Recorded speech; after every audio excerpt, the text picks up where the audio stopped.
বিসমিল্লাহির রহমানুর রহিম। আজকে ফেব্রুয়ারি মাসের শেষ দিন 2025 সাল।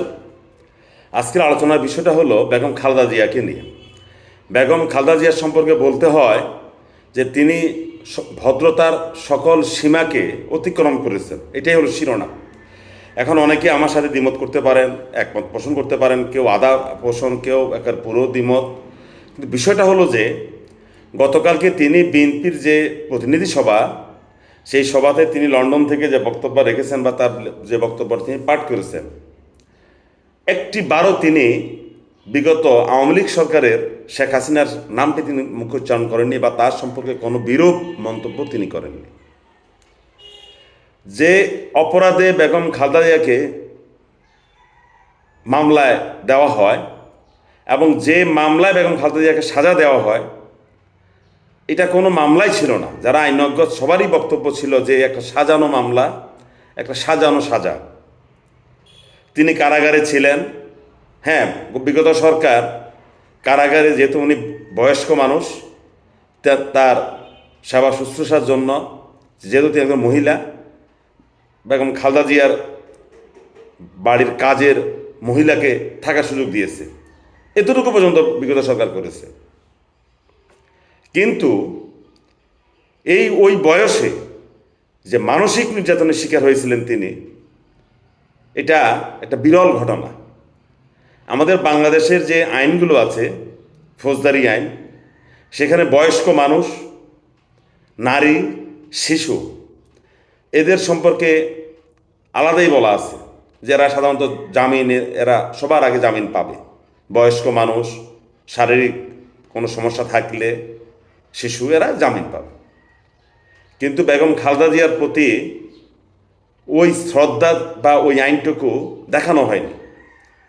একবারে বাংলাদেশের সর্বনিম্ন আদালত থেকে সর্বোচ্চ আদালত পর্যন্ত বেগম খালেদা জিয়ার প্রতি যে আচরণ করা হয়েছে, এটা বলা চলে জুডিশিয়াল টর্চার।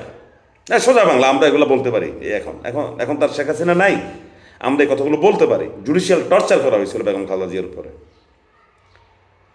ওনার আত্মীয়স্বজন চেয়েছিলেন সরকার সাথে একটা আপোষ করে মুক্তি বা অন্য কোনোভাবে, এবং সরকার পক্ষ থেকে বলা হয়েছে যে রাষ্ট্রপতির কাছে ক্ষমা চাওয়া।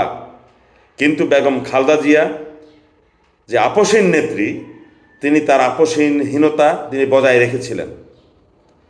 এবং তিনি কারাগারে যাওয়ার আগেও একবার সতর্ক করেছিলেন যে এই আওয়ামী লীগ একদিন পচে গলে গন্ধে দুর্গন্ধ ছড়াবে।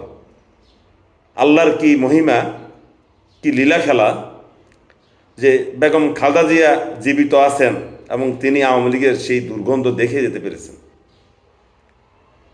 তিনি তার সেই আপোষহীনতার নীতির প্রশ্নে তিনি তার নীতিকে তিনি ধরে রেখেছেন। তিনি সরকারের সাথে আপোষ করেননি। যেই সরকার বেআইনিভাবে বেগম খালেদা জিয়াকে এত টর্চার করেছে, কারাগারে প্রেরণ করেছে মিথ্যা মামলা সাজিয়ে, তিনি ইচ্ছে করলে বিগত সরকারের সম্পর্কে, বিগত সরকার প্রধানকে নিয়ে, শেখ হাসিনা ওয়াজেদকে নিয়ে তিনি অনেক বাজে বাজে কথা বলতে পারতেন, রাগে ক্ষোভে চেহারাতে ফুটিয়ে তুলতে পারতেন। কিন্তু না, তিনি একটি বারের জন্য শেখ হাসিনা সম্পর্কে কোনো আজে বাজে কথা তিনি বলেননি।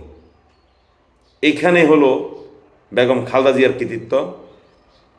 আসলেই তিনি ভদ্রতারও একটা সীমা থাকে, অসভ্যতারও একটা সীমা থাকে। আমরা গ্রাম দেশে বলি না যে অসভ্যতা নোংরামির একটা সীমা আছে, ভদ্রতারও একটা সীমা আছে। বেগম খালেদা জিয়া সেই ভদ্রতার সীমাকে তিনি গতকালকে অতিক্রম করে তিনি অনেক উপরে উঠে গেছেন। ধন্যবাদ বেগম খালেদা জিয়াকে।